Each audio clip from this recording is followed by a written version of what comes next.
Okay, let's just dive right in. Today, we're looking at a story in this explainer that completely redefines how we view everyday office paperwork. We're going to break down how a seemingly boring, totally routine administrative document ended up exposing a massive corporate cover-up. It is literally a masterclass in reading between the lines and using system metadata to fight toxic workplace politics. We really need to start with this incredible observation from Maya Carter. She's a strategy lead who absolutely knows how systems actually operate behind the scenes. And she makes this brilliant point.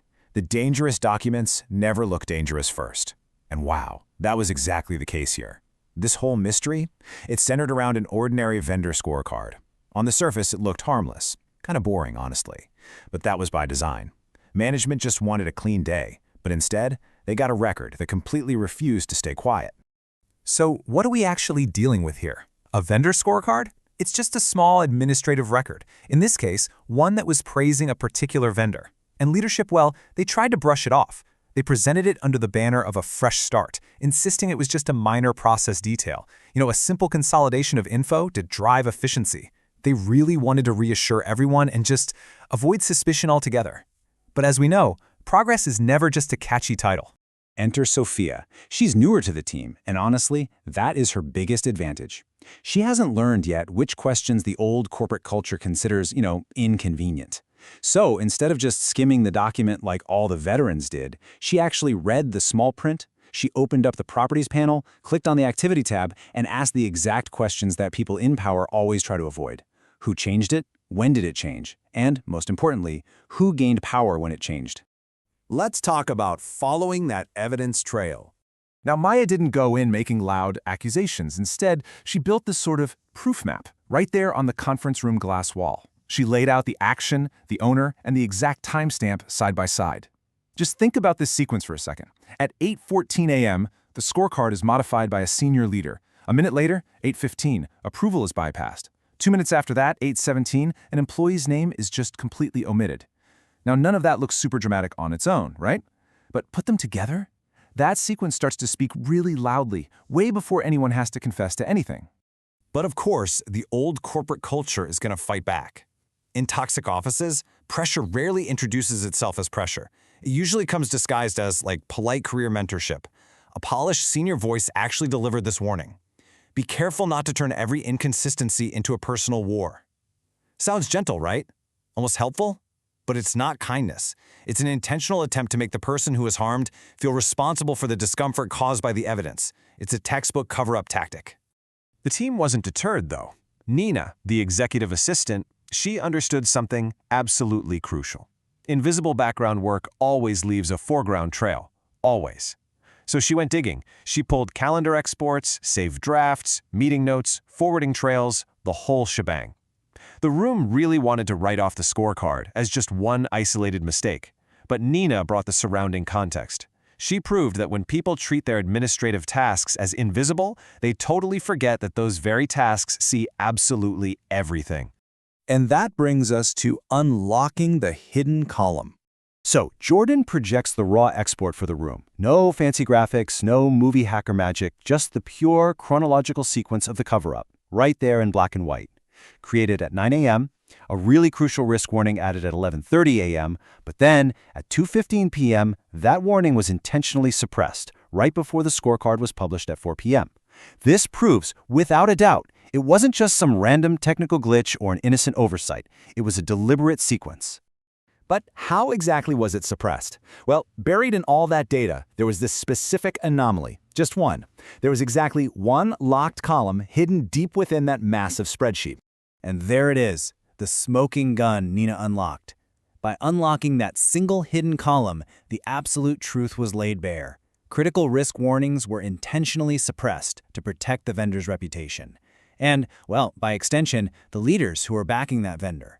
The old culture had literally used a technical formatting trick to erase reality. Crazy, right? So now we hit the showdown: evidence versus excuses. Predictably, management tried to hide behind those vague corporate buzzwords we all know too well. They talked about needing context, focusing on the team outcome, and, you guessed it, driving efficiency. They basically asked the system to forget for the sake of peace. But Maya, she took those polished little phrases and put them right next to the undeniable raw data. Changed timestamps, missing employee names, suppressed risk warnings. Every single corporate excuse instantly shrinks when it has to stand face-to-face with a metadata timestamp. And this, right here, is the pivot point. Aisha asks the question that completely shifts the energy of the room. Who benefits if this stays classified as harmless? Office lies survive when the harm is kept vague and abstract, right? But they collapse the second the benefit becomes specific. The room suddenly realized that protecting the vendor wasn't an accident, it was a highly targeted maneuver.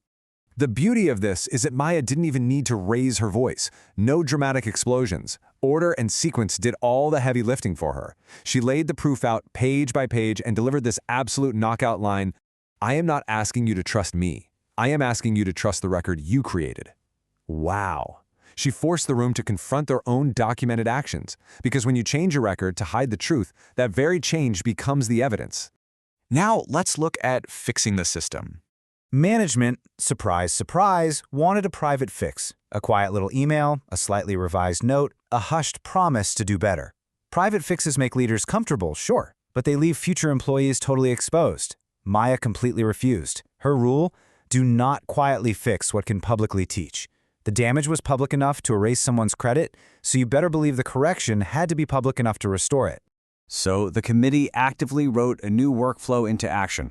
Step 1, preserve the scorecard. Step 2, attach the reason code. Step 3, notify the affected employee. And Step 4, audit the public corrections. They realized that a truly safe workplace culture requires structural verbs, actions, not just good intentions or empty HR slogans. They literally wrote the lesson directly into the workflow so the system itself leaves footprints from now on. And this became the final, concrete architecture of protection. Vendor reviews must now show the full warning history, no more locked columns, ever. Crucially, Elise made sure this policy applied immediately, testing it right then and there on the senior leaders involved to prove the standard wasn't selective. And the best part? Sofia's name was publicly restored to her actual work. This new culture uses process to name people correctly before the next theft can even begin. Now, I want to pause here for a second because we really need to highlight why this matters to all of us. Correcting a file is great, sure, but it doesn't instantly give you back the exhausting energy you spent just trying to survive toxic office politics. The emotional cost of stolen credit teaches good people to doubt their own safety. It's not just a career issue, it's a memory issue. Being believed is a relief, yeah, but it's also a stark reminder of how close you came to being completely erased. Which brings us to our core takeaway from this incredible story. Truth in the workplace rarely arrives as some dramatic cinematic speech from a villain. It arrives as a timestamp, a file property, an omitted name. As the narrator of the story so beautifully puts it, the record did not raise its voice. It simply waited for someone patient enough to read it. Let's wrap up with something for you to think about in your own professional life. If your work was quietly erased tomorrow, would your system's logs remember your name?